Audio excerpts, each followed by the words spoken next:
Henry N. Jackson School of International Studies at the University of Washington presents World Focus, a continuing series on international political, social, economic, and cultural issues.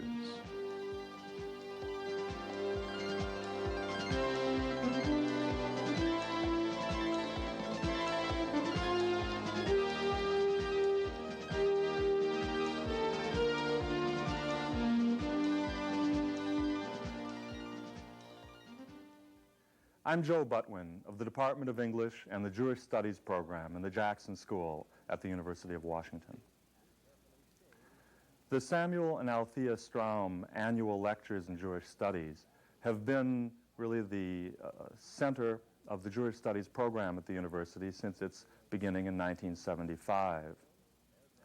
Those lectures have included the work of such luminaries of Jewish thought as Irving Howe, Aaron Appelfeld, Yehuda Bauer.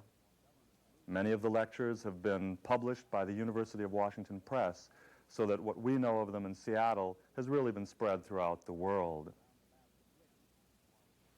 Tonight, I'd like to introduce Ruth Wisse. Ruth Wisse is a professor of Jewish and American literature at McGill University in Montreal. Her subject for 3 lectures is the Yiddish writer I.L. Peretz, and her title for the 3 lectures, Creative Survival, the Making of Modern Jewish Culture. It's totally appropriate that Peretz should be put as a centerpiece of such a study. He, along with Shalom Aleichem, is really the main figure of Yiddish writing in Eastern Europe before the war. Any study of Peretz's work in that period is in effect what Professor Wisse has described it as, the center and indeed the origin, and for many the sad conclusion of Jewish modern culture in Eastern Europe in this century. Thank you.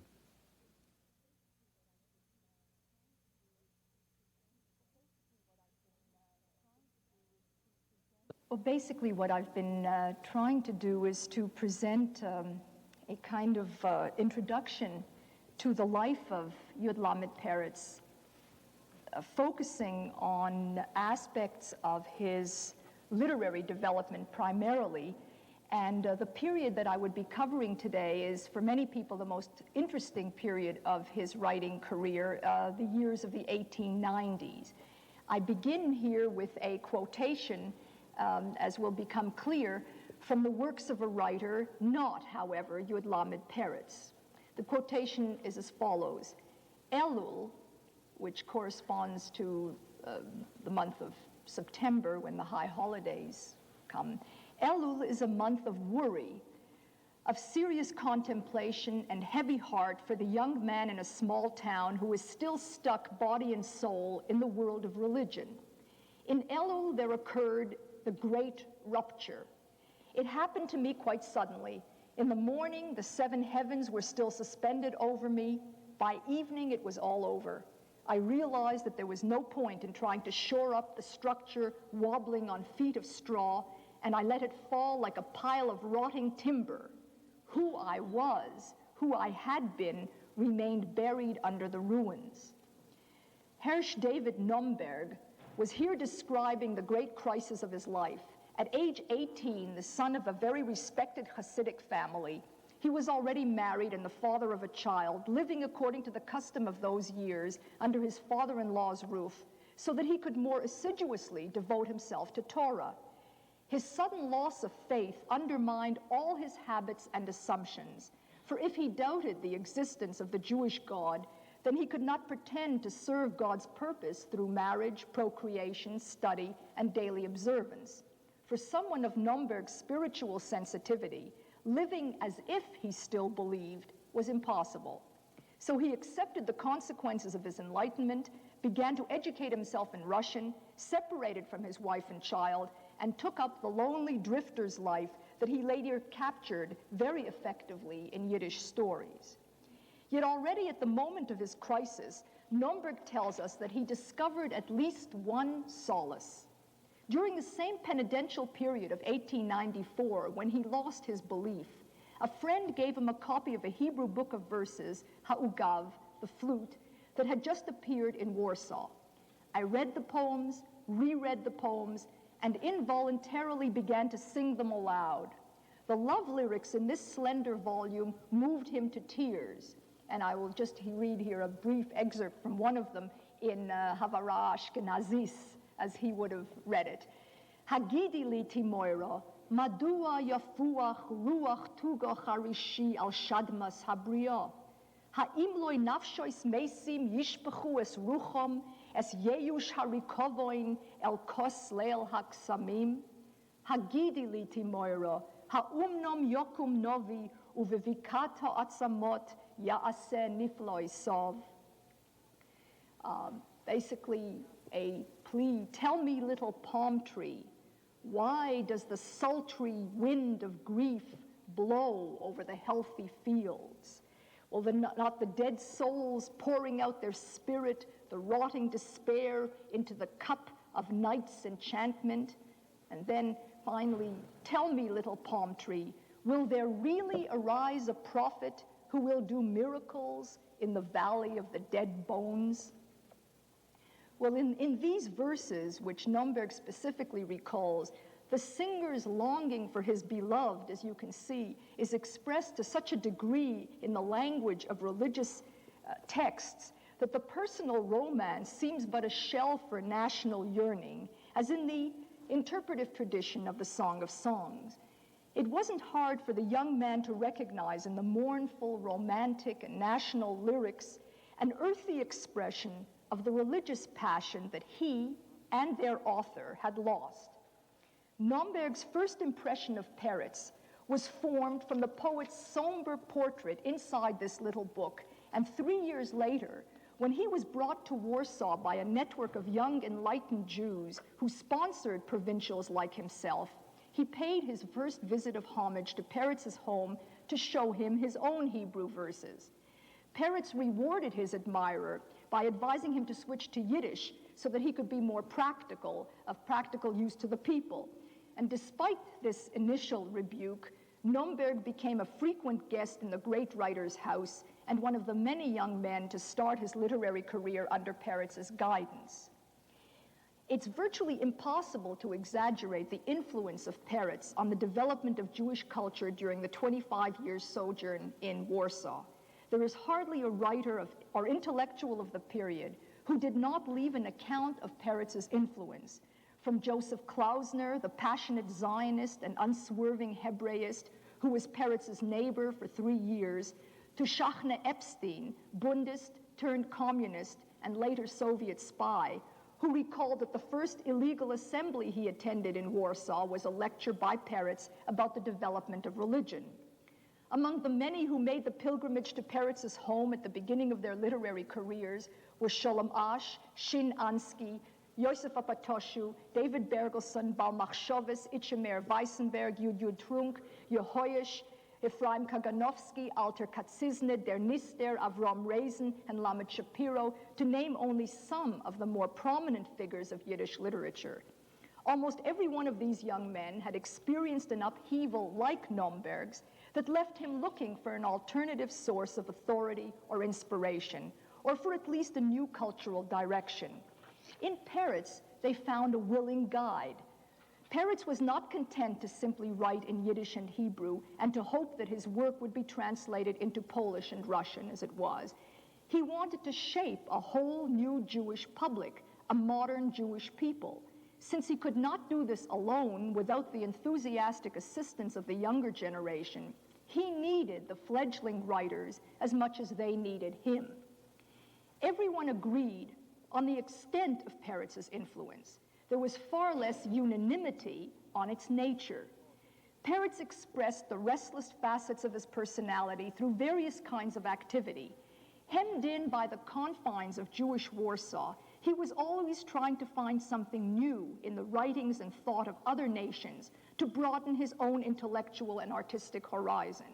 If he was fatherly, that is to say, both encouraging and reproachful to the many aspiring writers who came to see him, it was at least in part because of his hope that one of them might be bringing some fresh idea, an untried theme, or original style. Throughout the 1890s, his reputation grew among admirers and critics, and the critics may have done even more for his name than the admirers, because serious opposition to his writings and his publications gave them a measure of notoriety and seemed to suggest that as a result of his influence, the cultural movement that he was shaping was becoming an acknowledged fact. Well, we have seen what Peretz was for Nomberg, the writer who could transpose Jewish passion for holiness into a secular context. The writer and playwright David Pinsky knew Peretz in quite a different capacity, as a key figure in the growth of the Jewish labor movement just prior to the founding of the Jewish Socialist Bund. When Pinsky came to call on Peretz during his first Warsaw visit in 1891, he made no connection between the Peretz whose lyrics he had read in the Hebrew periodical press and the Peretz whose short fiction had just begun to appear in Yiddish, never imagining that the Hebrew romantic poet and the Yiddish satirist and realist could be one and the same person.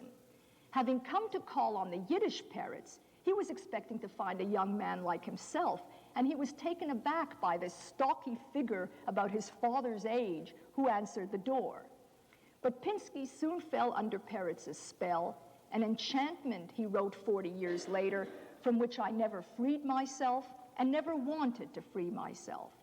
For 3 years in Warsaw, he worked alongside Peretz, putting out a series of publications that, while maintaining their external Jewish form, introduced the ideas of class consciousness and socialist thought to many levels of the Jewish reading public. Because the government would not give them permission for a regular Jewish periodical, Peretz and Pinsky adopted a local publisher's idea of putting out holiday issues. Since there was hardly a Jewish month that did not have one holiday or another, and even Sabbath could serve in a pinch, the publication would be a monthly, in fact. So under the guise of marking a holiday, the editors could promote their ideas, publish their stories, and try to disseminate useful information. 17 issues of these Yontiv Blättlach appeared from Passover 1894 to Purim 1896, and along with Peretz's other publications of the mid-1890s, the miscellany called Literatur und Leben, Literature and Life, and the third volume of the Jiddische Bibliothek, the Jewish library, these were the most radical Yiddish publications of their time, aside from the illegal pamphleteering of the revolutionaries. During this period, when the nascent labor movement was beginning to consolidate its workers' circles and to make use of the Jewish vernacular, Yiddish, as the language of agitation propaganda, Peretz's publications were highly useful tools. Indeed, there is a famous story about the celebration of Peretz's literary anniversary in 1901, when a delegation of workers came to present him with an inscribed, worn copy of his Jiddische Bibliothek that they had passed around the Warsaw prison from cell to cell. Actually, Peretz's enthusiasm for what he called the new movement that was taking shape in Western Europe was part of the same program of Bildung, of education, that absorbed him throughout his life, which meant exposing the Jewish public to the latest European ideas and findings. Some of this adult education assumed particular urgency, as when, for example, during the epidemic of 1892, Peretz wrote a booklet explaining and called, "He who doesn't want to needn't die of cholera." The lengthy articles he wrote about air, magnets, and other principles of natural science for every issue of the magazines were meant to improve the attitude of the Jews to their environment, so that new habits of mind should engender healthier, informed habits of life.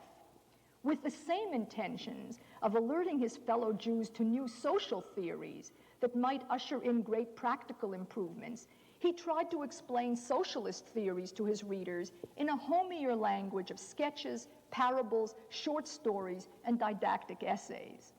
Yet the introduction of social science was far more complicated than the teaching of natural science. Censorship imposed certain limits on Peretz's freedom to describe the socialist programs, but an even greater constraint was his own ambivalence about dogmatic social theory and the international world order that it championed. His uneasy attempt to balance nation and class resisted any fixed political idea. Take a story like The Miracle of Hanukkah that Peretz wrote for the Hanukkah issue of the Yontiv Blättlach of 1895, told in the voice of an impoverished Jewish intellectual who supports his ailing mother by tutoring the children of the Warsaw Jewish bourgeoisie. It strikes the same note of despairing self-pity that informed much of Hebrew as well as Yiddish fiction of the period. When the tutor arrives at the brightly lit Barinholtz home for his weekly lesson, his pupil balks at having to work on a holiday, and in order to avoid his ordeal, he invites the tutor to join the family for a cup of tea. There sit 3 generations of the Barinholtz family: the rigidly observant grandfather, the more modern traditional son, and the 2 children, the pupil and his older sister, who is, as in innumerable of these stories and works of this period, is there reading a novel. That's all that Jewish girls seem to do in these bourgeois families, is read novels.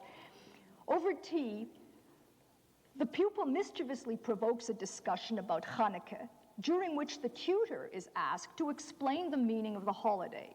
He is torn between fear of losing his employment in the family if he reveals the extent of his free thinking, his desire to impress the young woman, and his own need to teach the truth. In an attempt to balance these impulses, he extols the struggle that the Maccabeans waged for national independence, and he condemns the wealthy Jewish assimilationists of ancient Judea who tried to ingratiate themselves with the Greeks. But he leaves out the miracle of the oil that burned for 8 days, though it barely sufficed for 1. His tightrope act elicits 2 responses. First, the daughter of the house stops him in the hall to ask whether he is against assimilation. Assimilation, I answered, means to eat, to consume, and to digest. We assimilate beef and bread, and others wish to assimilate us. Then will there always be wars and conflicts among nations, she asks after a frightened silence. Oh no, I reply. At a certain point, all nations will have to unite. As what? Humanity. If each nation acts as it ought to, then all will come together on common ground. At this point, their conversation is interrupted, never to resume, because on the following day, the tutor receives a second response to his little speech in the form of a 10-ruble note from Barinholtz terminating his employment. Well, though undistinguished, this story articulates the author's ideas, which are as tangled, I think, and equivocal as those of his hero. It exposes the reactionary and hypocritical elders, but without condemning Jewish observance.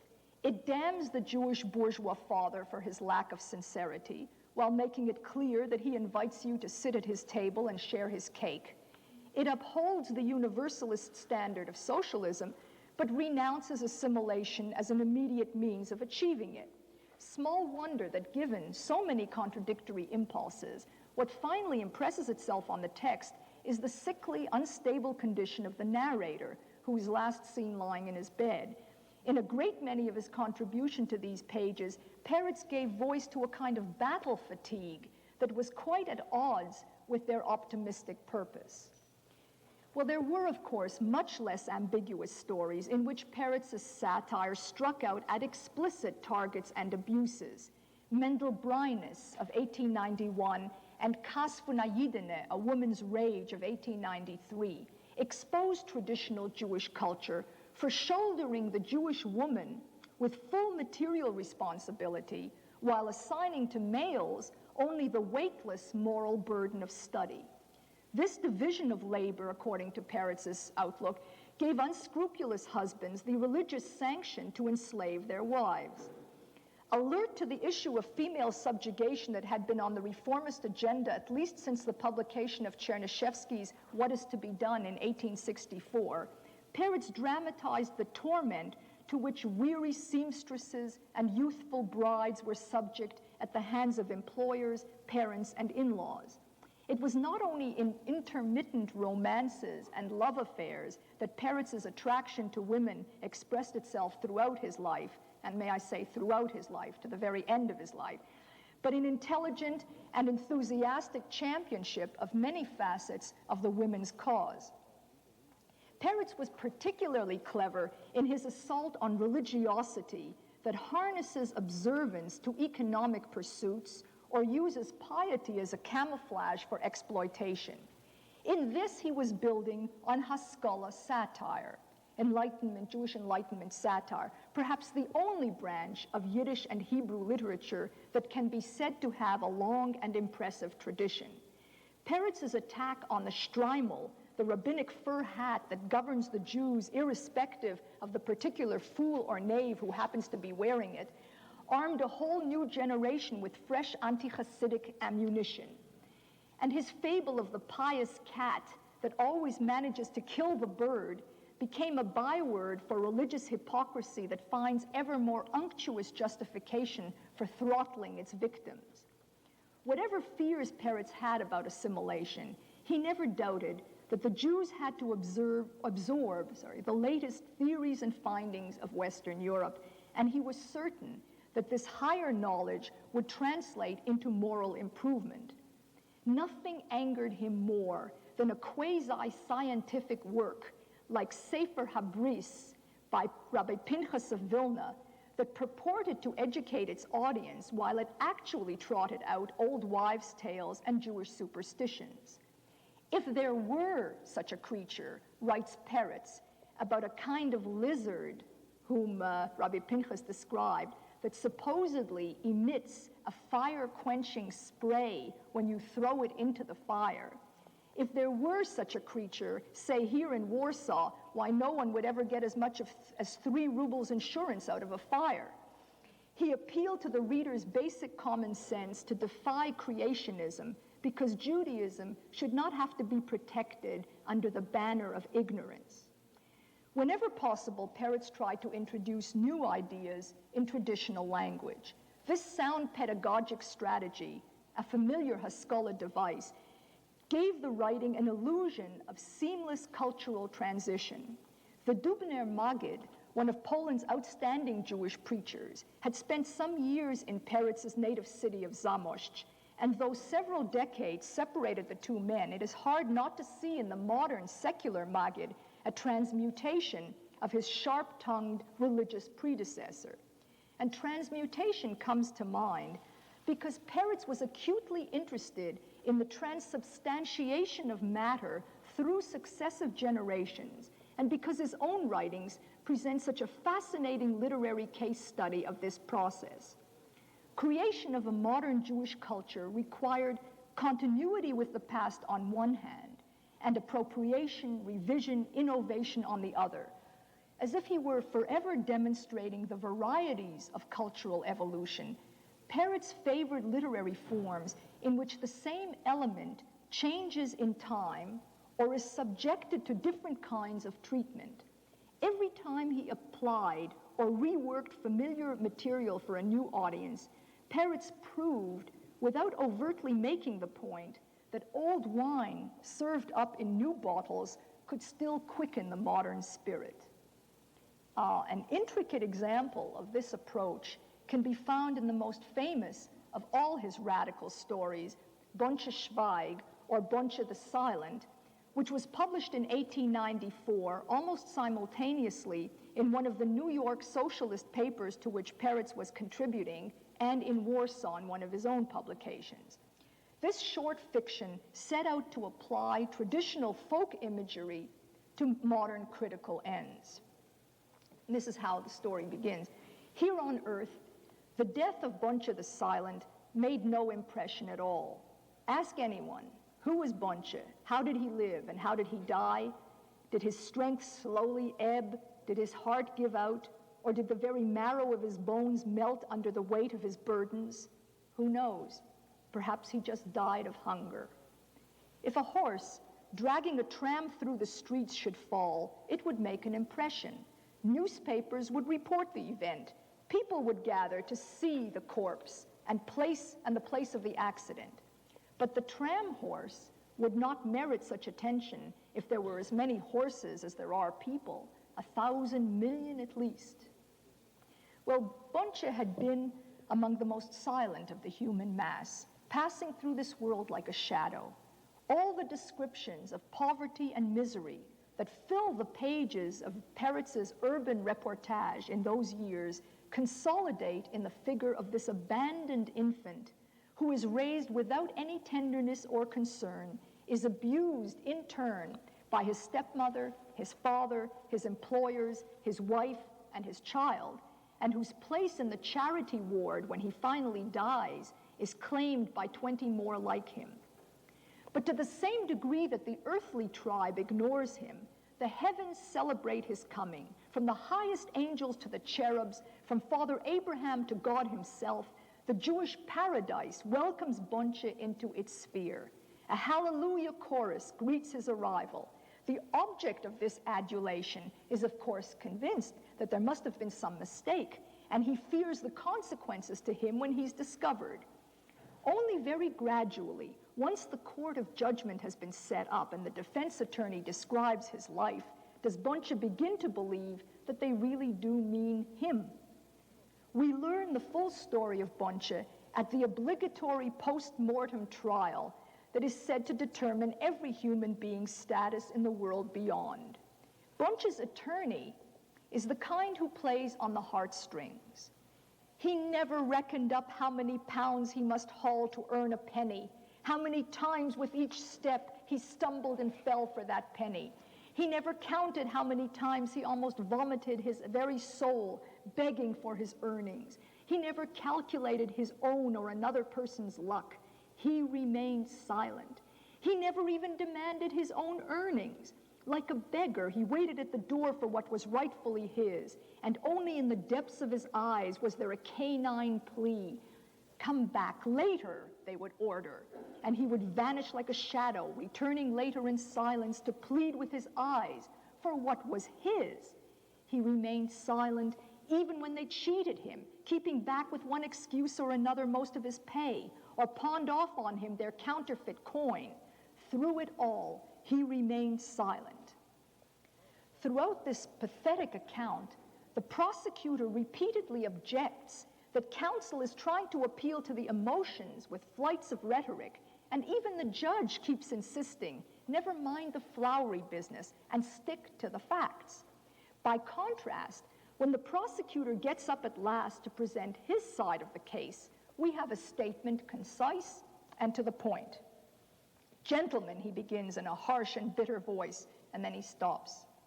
Gentlemen, he begins again, less harshly now, and then he stops. Finally, from the same throat, there issues a voice that is almost mild. Gentlemen, he was silent, I too shall be silent. So when the fatherly judge of the court arrives at the moment of judgment, there is no suspense over the outcome. He pronounces the verdict in a voice like a harp, overflowing with sympathy. Here is the ending of the story in full. My child, you have always suffered in silence. There is no sound limb, no unbroken bone in your body, no corner of your soul without its bloody wound, and you were always silent. There, no one understood you. Perhaps you yourself never knew that you might have cried out, that your cries would have brought down Jericho's walls. You never knew your own sleeping strength. There in that other world, the false world, your silence was never rewarded. But here in the true world, you will have your reward. Upon you the heavenly court will pronounce no judgment, no sentence. For you there is no mere portion of punishment or reward. Take everything you want. The whole of paradise is yours. For the first time, Bunche lifts his eyes. He is blinded by light. Everything around him sparkles and gleams. Everything is ablaze with light. The walls, the scales of justice, the angels, the judges. He drops his weary eyes. Really, he asks, doubtful and embarrassed? Certainly, the judge answers firmly. Certainly, everything is yours. Everything in paradise is yours. Choose, take what you want. You will only be taking what is yours. Really, Bunche asks again, and now his voice is stronger, more confident. Really, really, really, the assurances come from every side. Well then, Bunche smiles, what I would like every morning is a hot roll with fresh butter. The judges and the angels bowed their heads in shame. The prosecutor burst into laughter. Well, can there be any doubt of the story's political thrust? In the figure of Bunche, less a character than the emblem of suffering silence, Peretz challenges the ideal of goodness that had a powerful grip on the folk imagination, and he uses the very images of heaven that had been used by generations of Jewish preachers to subvert some of their teachings. So you think that passive goodness in this world will find divine reward in the world to come, that suffering can be compensated by some transcendent moral scheme? Okay then, let's play out the heavenly drama as you conceive it. There's your Bunche, the exemplary sufferer, a Job without even the impulse of rebellion. When he leaves this world of illusion, he goes straight to the true world, where, as promised by perfect justice, he receives the supreme reward. Everything works out schematically as it should, except that this creature is beyond redemption. His soul is so meek, his outlook so narrow, his vision so puny, that reversal and recompense are impossible. Bunche's failure to develop a character in the material world destroys any chance of postponed spiritual life. The moral scheme that makes a hero of Bunche is itself morally flawed. Bunche's silence in this story about speech means that others have to seek justice on his behalf. After his appropriately noisy reception in heaven, his case is put forth by a glib lawyer who appeals to our social conscience and weaves a rhetorical spell to capture our sympathies for the victim. But you know, he might have spared himself the trouble. No one disputes Bunche's pain or his unfair abuse, yet it is the prosecutor who has the last laugh, because a man who does not know his worth cannot be granted worth and must remain eternally worthless. All the liberal sympathy in heaven and earth, including the liberal sympathies of an author like Peretz, can't do for Bunche what he is too passive to do for himself. The words of the divine judge to Bunche that he might have brought down the walls of Jericho had he only exercised his legitimate right to complain come too late to save him, but perhaps not too late to save Peretz's readers. So one can see how profitably such a story could be used and was used by the early organizers of the Jewish Socialist movement, who in fact complained of the chronic passivity of the workers. They reported that the Jewish workers whom they tried to radicalize were thoroughly fatalistic, responding as God wills or as God grants to all inquiries about their conditions. To make such workers recognize the flaw of Bunche in themselves was the first step in teaching them to demand their due. Yet Peretz's transmutation of folk legend had an unanticipated consequence. Despite the story's explicit opposition to Bunche's passivity, there was apparently still enough sweet ambiguity in the presentation of him to reinforce the old value of humility and the ideal of moral containment. Perhaps the times had as much to do with it as the text. The tempo of change as the 19th century neared its end was so rapid that it overtook all those who were promoting rational schemes of progress. The emigration movement, for example, still tentative in the early 1890s, became a tidal wave at the turn of the century, sweeping almost 3 million Jews to North America and thousands more to Argentina and Palestine. The revolutionary movement programmed by Marx and Engels for the industrialized West found unexpectedly fertile ground in the Tsarist Empire, where the absence of a strong independent middle class made it easier for one group of political autocrats to replace another. The revolt against Jewish tradition with its concomitant departure from the shtetl was no longer a matter of tens or of hundreds, as in Peretz's adolescence, but of thousands and even tens of thousands. In such an atmosphere of massive dislocation, many readers looked to Jewish literature for stability rather than innovation, for the kind of spiritual compensation that Nomberg had found in the Hebrew verse. They brought to Yiddish literature, their own national desires, and tried to force writers and texts to their needs. In this particular case, they sought in Bunche the pitiable casualty of the Jewish past, and because they knew that there would be no room for him in their future, they felt some affection, even nostalgia, for the man whose highest aspiration was a buttered roll. The familiar Jewish cast of the story seemed to contradict its revolutionary theme, showing Bunche as the suffering saint, a holy fool, the Jewish Jesus. Later, as the actual number of Jewish victims began to climb in the pogroms of 1902 to 1905, in the First World War, the 1930s, and finally in the destruction of European Jewry during World War II, the benign interpretation of Bunche became almost irresistible, and the story entered the canon of literature inside out. When my mother, for example, says, "Ich will doch nicht mehr wie Bunche, I heiße Bulke mit Putter," I don't aspire to any more than Bunche, a hot roll with butter, she is obviously invoking a model of humility, not a misguided mute. And my mother studied with Zalman Reisen, the great Yiddish literary scholar of Vilna. So if the fictitious Bunche eluded interpretation, how much more so the real Peretz? He was especially troublesome to the ideological left, which tried to assess whether he was ever a true radical or not, and which stories could best be harnessed to the socialist cause. Spontaneous at first, this need to understand Peretz became urgent when ideology hardened into dogma and communism required that the permissible Peretz be separated from the condemned. To facilitate their task, many socialist critics isolated the mid-1890s as, quote, the radical period of Peretz's writing, unquote, trying to find at least one programmatically reliable point in his oeuvre.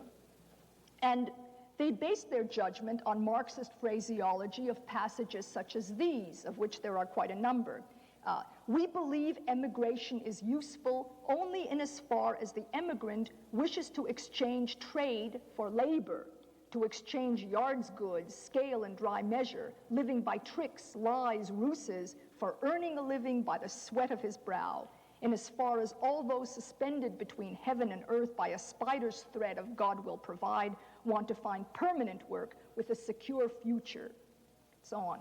During the mid-1890s, when Peretz was associated with David Pinsky in Warsaw and wrote for the socialist press of London and New York abroad, he sometimes sounded like the committed Marxist editor and writer Morris Winchevsky, who in fact complained that Peretz was plagiarizing his work.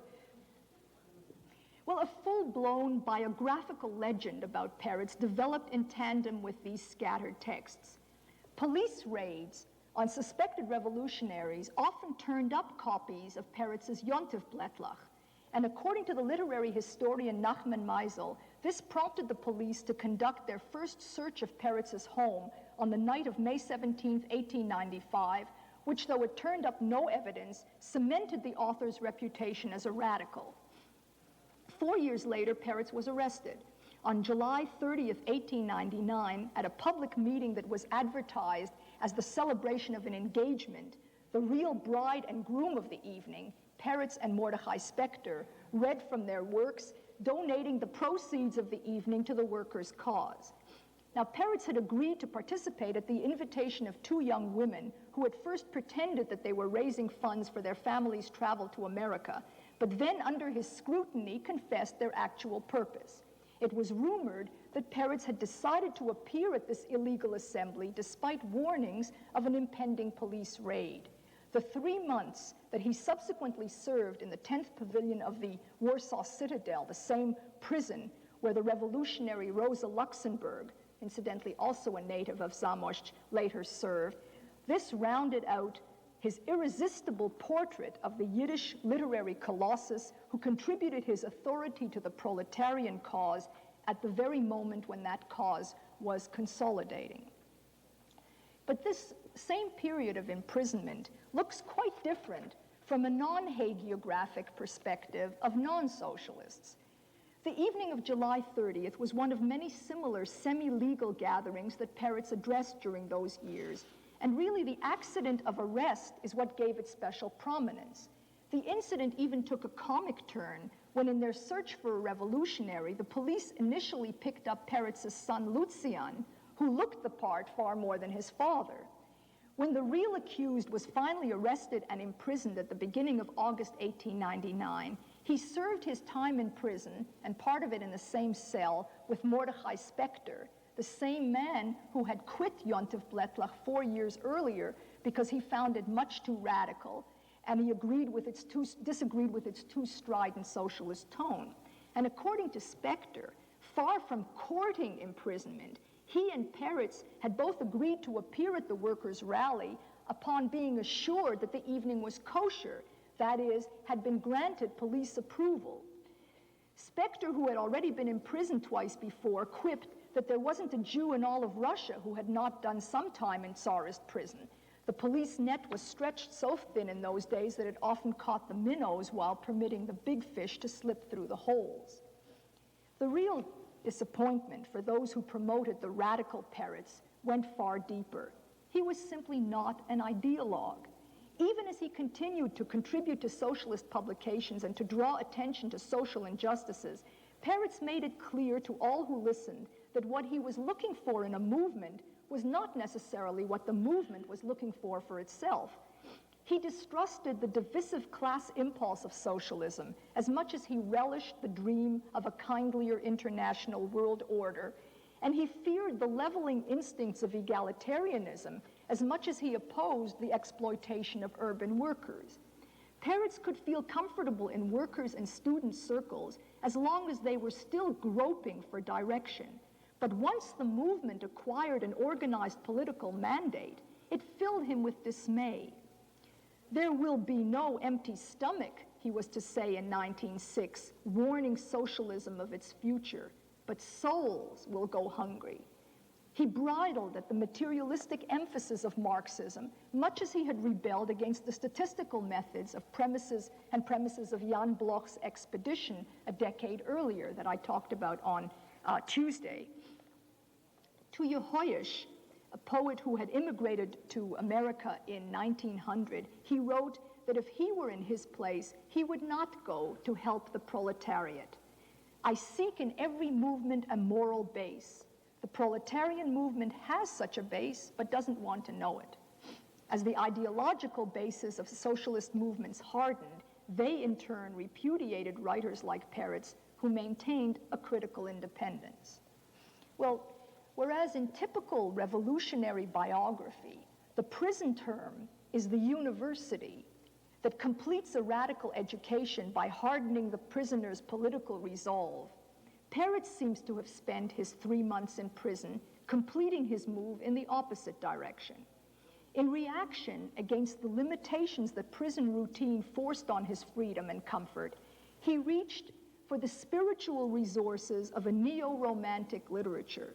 For a number of years, Peretz had been trying to impress on his followers the importance of gathering folk materials, the stories and songs and sayings of ordinary Jews that were as important to the creative life of a people as the formal works of their writers. Inspired largely by Polish ethnographers, some of whom actually showed great appreciation for Jewish folklore, this interest served at least 3 ends in one. First, it reinforced the ideological shift of attention from the Jewish intellectual aristocracy to the common folk. It strengthened the claim of Jewish national distinctiveness within the legitimate arena of comparative ethnography. And it provided an inexhaustible source of fresh literary material and inspiration. Now, much of this folk material naturally bore the strong imprint of Hasidism, since Hasidic revivalism had swept across Poland in the 19th century, absorbing much of the local folk tradition and generating a vast folk culture of its own. To many readers, the name Peretz would thereafter be associated primarily with the Hasidic and folk tales that he wrote from the turn of the century. Now, Peretz's most famous Hasidic stories were published just after his imprisonment in the pages of the Zionist weekly Der Yid. Founded in 1899, 2 years after the first Zionist Congress was convened by Herzl in Basel, Der Yid defined itself as a journal for all Jewish interests, by which it also meant for the interests of all Jews. It tried to maintain, against the factionalism within the Zionist movement itself and the splintering of Jewish political parties outside it, an ideal of national unity, as suggested in the name Der Yid, the Jew, that refused to surrender any part of the people, neither the traditional Jew nor his anti-traditional rival, neither the capitalist nor the socialist, neither the impulsive colonist who wanted to build a Jewish future in Eretz Yisrael, nor the family man who was content to fulfill his Zionist obligation by paying his shekel and reading Der Yid. Although most of the paper was devoted to political analyses, it also featured literature born of the same expansive national feeling, and none more so than Peretz's stories on Hasidic motifs. Until then, of course, Hasidism and Hasidic courts had figured for Peretz and for most Haskalah writers before him as a pre-modern, obscurantist element in traditional Jewish society. Now he identified in Hasidism something like its original impulse, a search for transcendence, a desire on the part of simple Jews for a taste here on earth of the ecstasy of God's presence.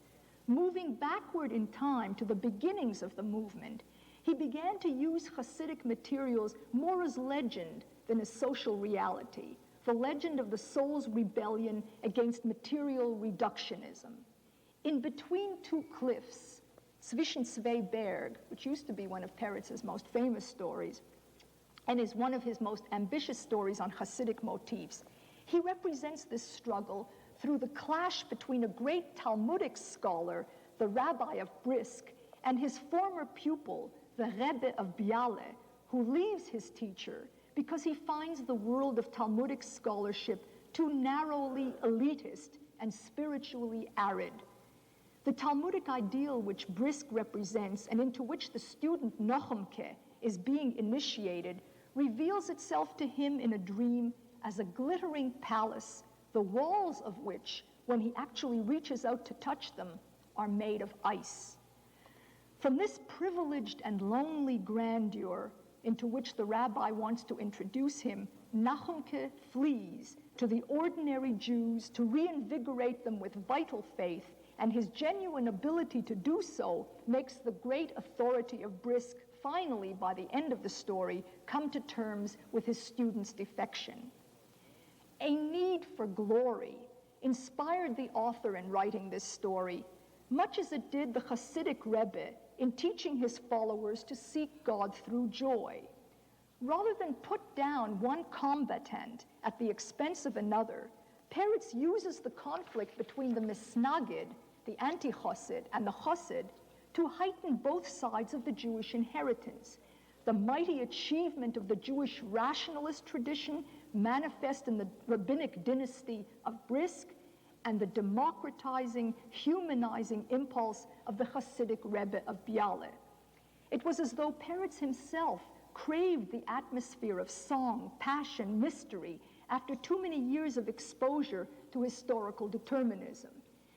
Critics were quick to recognize that such neo-Hasidic stories belong to the general neo-romantic tendency in European culture that likewise reacted against a surfeit of realism and rationalism. And Nomberg, for example, is very critical of this story.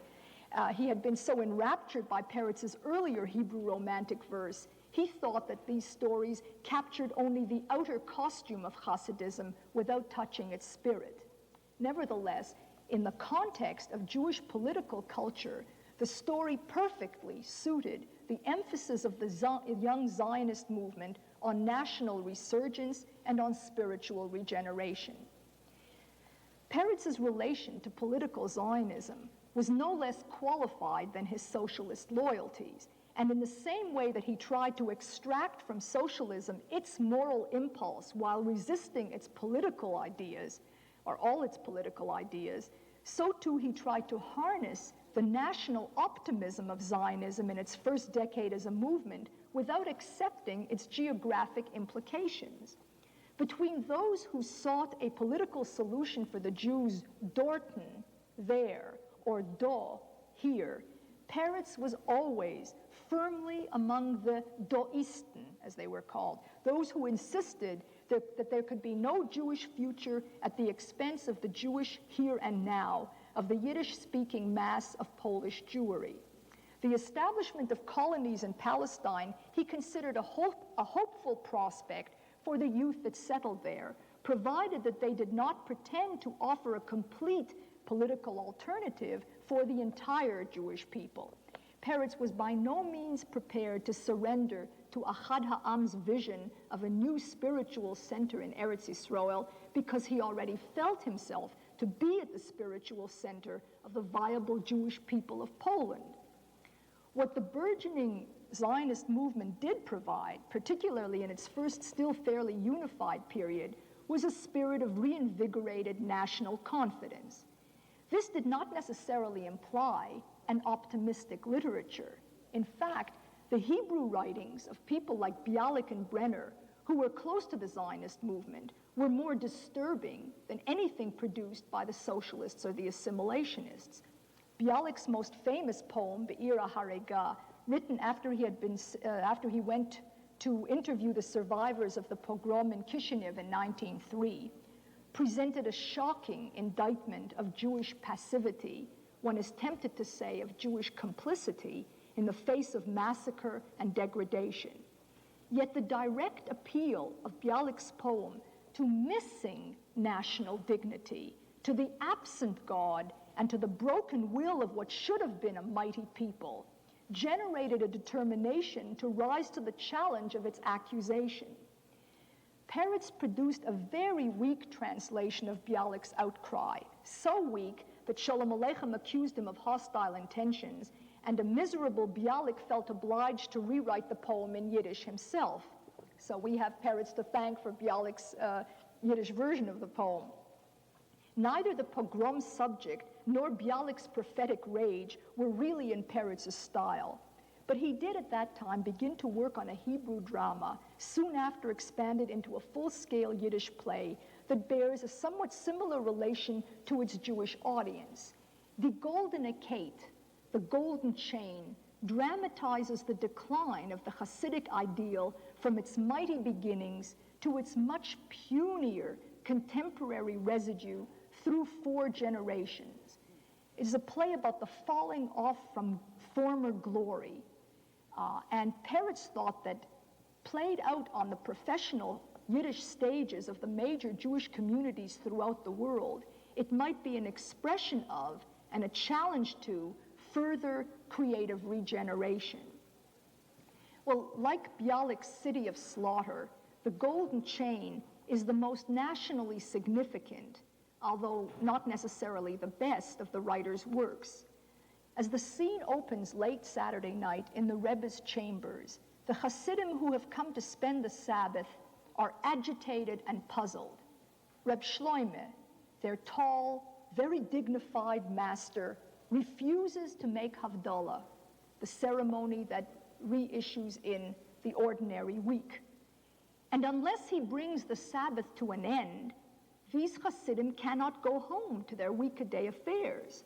What will happen to their shops if they cannot get back to business? And what will happen to the world if the Rebbe defies its God-given order? Reb Shloime's refusal to end the Sabbath is not an idle whim. Year in and year out, he has witnessed the Jewish reality. The people, 2, 3, 4, 5 little minions of little Jews, wasted, withered little Jews, humpbacked they come to knock at the tzaddik's door, frozen little souls, little hearts. They come to stretch their hands to the eternal flame. Give us a spark, a bit of alms, a little miracle, a sign, a wink from the beyond. and each one for himself, for his own wife and child, his own household. And here, between death and life, a world is in doubt. A world sinks in despair, a world. So to release the heart of the world that is drowning in its blood, the Rebbe, Reb Shloime, decides to force God's hand. He will make no Havdalah. Against the prescribed order of the calendar and the anxious wishes of his followers, Shloime determines to hold on to the Sabbath at all costs. He will transform his miserable congregants and himself into Sabbath Jews, festive Jews, that dance and sing over the ruins of the world on their way to him, to God who fashioned them in his image. Souls of flame, they see the clouds break to let them through. The doors of heaven open and welcome. And once there before the seat of glory, they will no longer plead or grovel, but stand upright, the great proud descendants of Abraham, Isaac, and Jacob, who could not wait any longer, but came toward the Almighty with a song of songs on their lips. Shloime's image of these stalwart Jews appearing confidently before their God repudiates, in what seems to be a deliberate artistic self-revision, the bowed figure of Bunche, whose poverty was the essence and the limit of his being. Reb Shloime's vision of glory is forced to yield, however.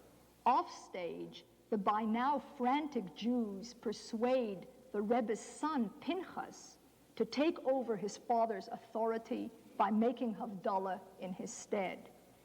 And in the next acts, Shloime's son and heirs try to carry on the leadership at a very mundane level.